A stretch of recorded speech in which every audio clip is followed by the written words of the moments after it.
Mainstream historians will tell you that the Great Pyramid of Giza was a glorified tomb for the Egyptian pharaohs.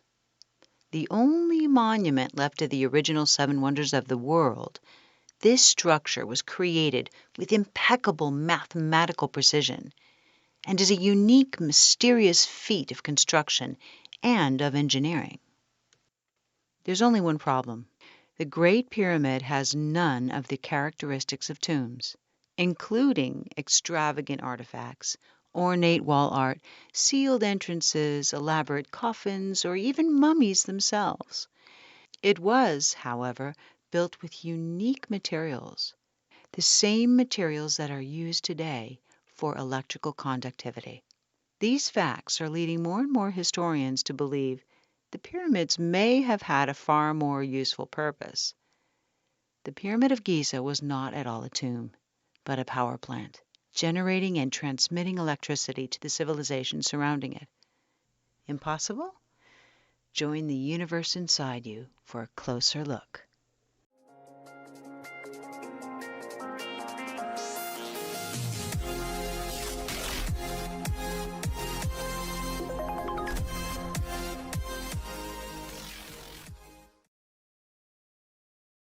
To start, it's important to comprehend the tremendous effort that went into creating these monuments. The pyramids of Giza are among no less than 118 of these structures in Egypt alone, and that doesn't even include those pyramids in other parts of the world. Given our current understanding of how early civilizations built their monuments, it would have taken no less than 20 years to build these so-called tombs, and that's if no less than 20,000 workers worked daily. To this day, historians still can't prove exactly how or when they were built. This leads us to ask, what resting place for the dead could possibly be so important that it would warrant such phenomenal effort, time, and precise engineering? Even without knowing that they have nothing in common with regular tombs, you only need to stand before them to realize that's a lot of work for a cadaver. Naturally, we make conclusions based on the assumption that ancient civilizations were more primitive than us. But what if intellectual evolution isn't always linear? Can advanced technology be lost and rediscovered centuries later?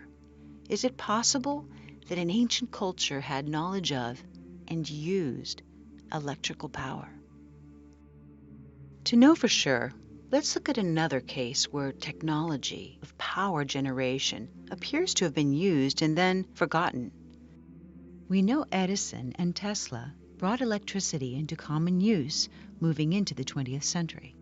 Yet, in Iraq in 1934, 3 artifacts were found together: a ceramic pot, a tube of copper, and a rod of iron which, when combined with a liquid acid, can be used to create chemical reactions that produce an electrical charge. Known as the Baghdad or Parthian battery, these materials date back 2,000 years. 10 years after their discovery, someone using grape juice with similar materials successfully generated a few volts of electricity. This process has since been demonstrated on the Discovery Channel's program Mythbusters, where lemon juice activated the electrochemical reaction between the copper and the iron, producing 4 volts of electricity. Nowadays, you can simply search online to find instructions on how to create your own battery using these chemical principles. But historians have long assumed that thousands of years ago there was no knowledge of this technology, that this archaeological find is mere coincidence, even though we've long marveled over artifacts with intricate gold plating, which requires electricity to be created. Quite simply, energy generation happens as a result of simple chemical properties and can be done by anyone with 4 basic materials. So, here are some important facts about the structure and the materials of the pyramid. For starters, it contains angled tunnels which lead not only into the pyramid but deep underground, to areas claimed still to be unexplored. What tomb needs a shaft directed into the earth? We also know that centuries ago, there were enormous swivel doors that weighed no less than 20 tons. But miraculously, it was so well engineered, it could be moved to enter with a push of a hand. Since no Egyptian tomb has ever been found to be deliberately accessible, what was their interest in continuing to visit the mummies? Or could such a door have served the purpose of perhaps containing and insulating the space inside? Though you'd almost never know it, the Great Pyramids of Giza were once covered in white polished limestone, referred to as casing stones. The cuts made in this reflective stone were angled perfectly, so it would have a smooth, flat appearance. This would have made the giant structures brightly reflect the light of the sun like a mirror. It also would have made perfect insulation inside the structure. A large earthquake in 1303 disrupted the casing stones, and they were removed to use on other structures. Today, all that remains is the inner core of the pyramid. The image of the incredible amount of light that would have reflected from the monument raises curiosity, as does the reason for the insulation. Was there a desire to draw attention to their dead? To keep mummies warm or cool, or perhaps something else? Next, the material, dolomite, was used on the inner surfaces. Dolomite is known to increase electrical conductivity directly relative to the amount of pressure on it. High pressure creates more electrical current. Next, lining the passageways and underground tunnels of the pyramids is granite, which is slightly radioactive. Granite contains high amounts of quartz crystal with metal, and it's a well-known conductor of piezoelectricity. Piezoelectricity occurs as a result of stress or pressure on the quartz, as demonstrated by the wristwatches, which can be charged simply by rapidly shaking them. This granite actually ionizes the air inside the pyramid, creating a chemical reaction which, again, increases the conductivity of electricity. When such electrons are given the chance to bypass sections of rock via metal wire, quite large currents can flow. Another important material used to construct them is the mysterious mortar, 500,000 tons of it, which holds the giant stones in place.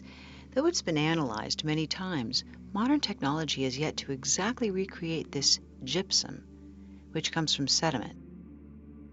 This gypsum can withstand tremendous pressure and, astoundingly, is even stronger than the stones themselves. Clearly, it's contributed to keeping the monument intact for thousands of years. But could there be another reason why they used a material which could withstand such high pressure? So, limestone, dolomite, granite, supposedly constructed for a tomb, are, in fact, analogous to the exact materials we use to make electrical wires. They also share a relationship with pressure, which increases their electroconductivity. Just northwest of the Great Pyramid is the Serapeum. Here there are 20 huge granite boxes, each weighing 100 tons. Classic Egyptologists say these are coffins. Yet, the granite here came from 500 miles away, and each box is so large and so heavy that there's no possible way it could fit through the existing tunnels and entrances.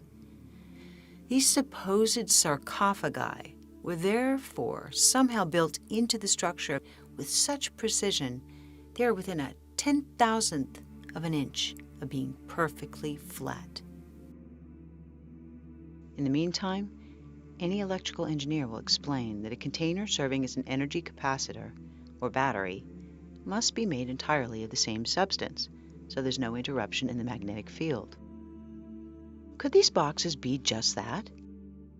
If so, there's a centuries-old granite sarcophagus on display in an Egyptian museum that's thought to be unfinished. Unlike those in the pyramids, this one's cracked, suggesting that perhaps it wasn't unfinished, but simply abandoned, because the crack which occurred would have interrupted the magnetic field, permitting it from successfully serving its purpose. So there is clear evidence to support the possibility of an electrical use. Since these supposed sarcophagi are clearly way too large for a human being, the accepted theory is that they were, yes, believe this, bull coffins for the pharaoh's prized bulls. Makes you wonder who came up with the bull coffin theory. To add to the mystery, in 1993, a mysterious and inaccessible room was discovered after remaining hidden for thousands of years. Appearing to have deliberately been concealed by the structure's engineers, the room came to be called the Queen's Chamber and was finally explored in 2011 with a small remote camera to reveal a long-lost mummy? Hardly. It contained carefully crafted copper wire, and more importantly, there were instructions painted as symbols onto the floor, which appeared to show a clear wiring diagram. Look at any battery, from those used in large power plants to the smallest pellet batteries in wristwatches, and you'll see that they require a metal, such as copper, to create the chemical reaction known as potential difference.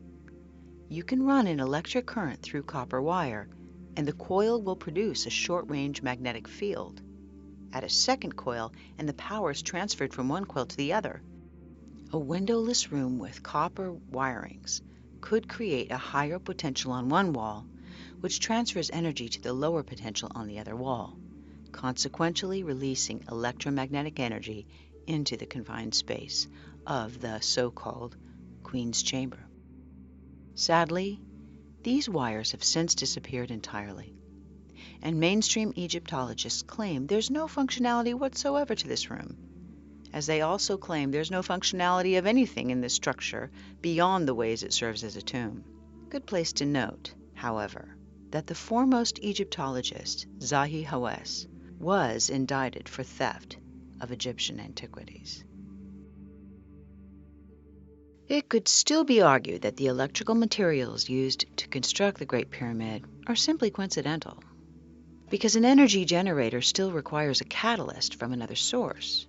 Perhaps then this explains why the pyramids are geographically located over a powerful natural generator, underground rivers and aquifers. Physioelectricity could be harnessed from the power of the current as the water flows, and it has been proven that thousands of years ago the Nile River passed directly by where the structures now stand. Of course, this brings in a debate about the age of the pyramids themselves, along with the weathering on the nearby Sphinx, indicating that the monuments are actually double the age they're currently assumed to be. Perhaps that would explain why there's no mention of the pyramids or their creation in any of the Egyptian writings. So if water was a source of power, it would have traveled up the limestone based on the principle of capillary action, which happens when a small area of a substance that gets wet absorbs into the entire area of that substance. So water flowing near or underneath the pyramid could have been absorbed as it passed over the limestone, even traveling upward to the top of the structure. The quartz in the tunnels of the pyramids would subject to the stress or vibration, creating piezoelectricity. The high force, speed of the rising water, and the pressure would be analogous to filling a syringe, generating electromagnetic energy within the structure by the materials within it, and conducting it upwards to the now missing capstone. But why? The geographical location of the pyramid may give us some clues. It is located exactly at a point which magnifies the electromagnetic forces on the planet, where telluric currents are at their strongest. There's an electromagnetic field at the bottom of the pyramid, which would rise to the upper layers with these chemical reactions. We don't know for sure what capped the pyramid, but there is speculation that it may have been gold, explaining, of course, why it's long since been missing. If it were gold, this could have created a conductive path for energy to be directed upwards, high into the ionosphere, If superconductive materials were used to create this monument for energy, then the potential for something even more amazing might have been possible. Wireless electricity. Sound far-fetched? One bold and extraordinary man swore this was possible, and he may have showed us how. We know of Nikola Tesla as the solitary genius responsible for the electric engine, radio, laser, radar, and for creating a tremendous competitive spirit in Thomas Edison. We know Tesla sought above all to serve mankind. In fact, despite his extraordinary contributions, he's scarcely known or credited for his genius. At the 1893 World's Fair, Tesla transmitted electricity naturally to a light bulb he held in his hands, and he created the Tesla coil, which is used more today for show than for the function it was intended to serve. Most importantly, we know that Tesla claimed adamantly that he had perfected the method of harnessing and transmitting free wireless energy using the electromagnetic nature of the planet. In a patent Tesla filed in September of 1897, he claimed that at 30,000 feet altitude, there's a stratum of rarefied air that would conduct electric currents at high voltages. In this proposed system was a transmitter which would transmit millions of volts into the atmosphere. Then he had something receive the electricity and reduce the voltage to a convenient potential to be used by consumers.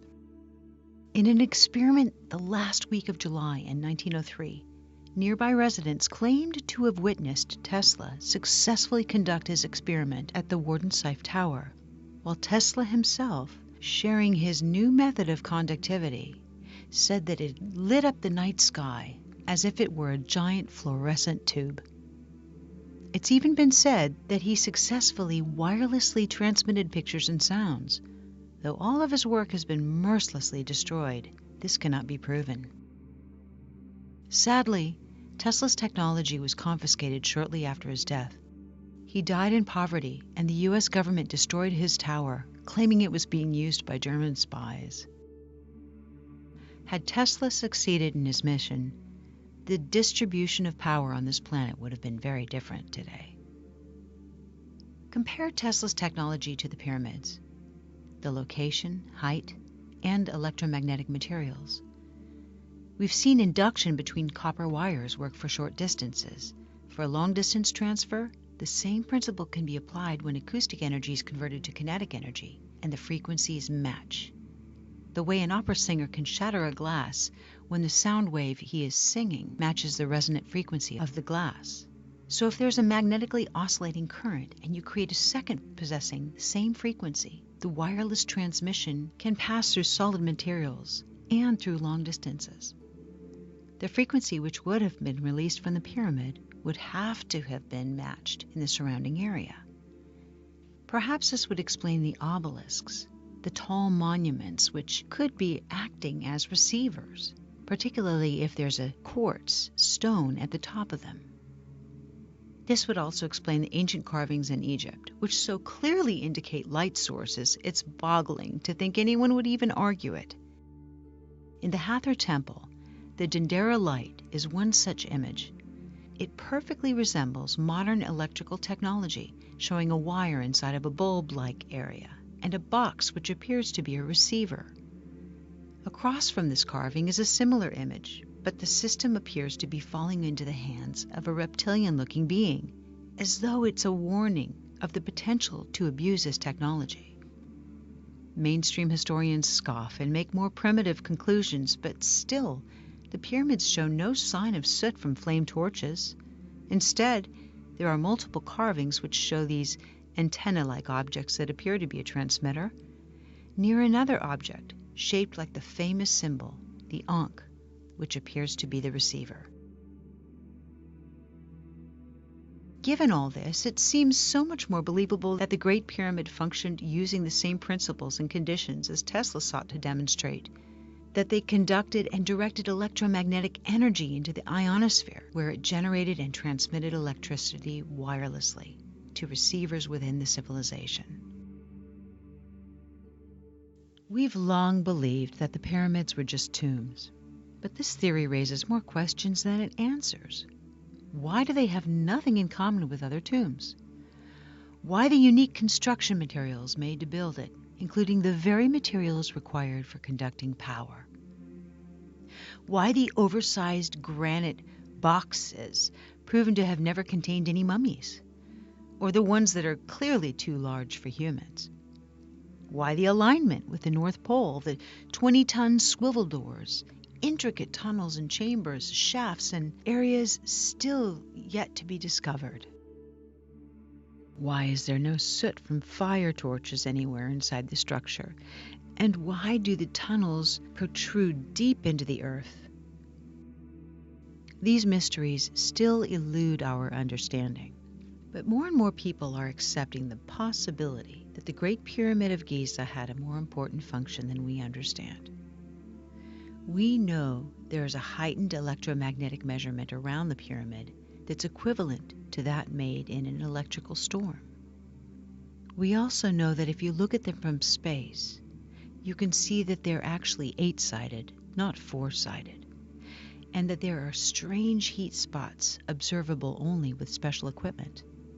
They have unique electric materials, including copper, and a design that suggests high pressure and water power. They have a powerful magnetic structure and placement over the telluric currents. They're aligned with the stars, and the unique art of the area shows clear depictions of wired light sources. All these things suggest there's a lot more to this story than we've been told. All these circumstances make the likelihood high that the pyramid was created to be a compact energy generator and a broadcasting system that transmitted electricity wirelessly. The implications for this understanding of electrical power by an ancient culture is huge. It would rewrite history as we know it. Do you think that free energy could be transmitted wirelessly around the world?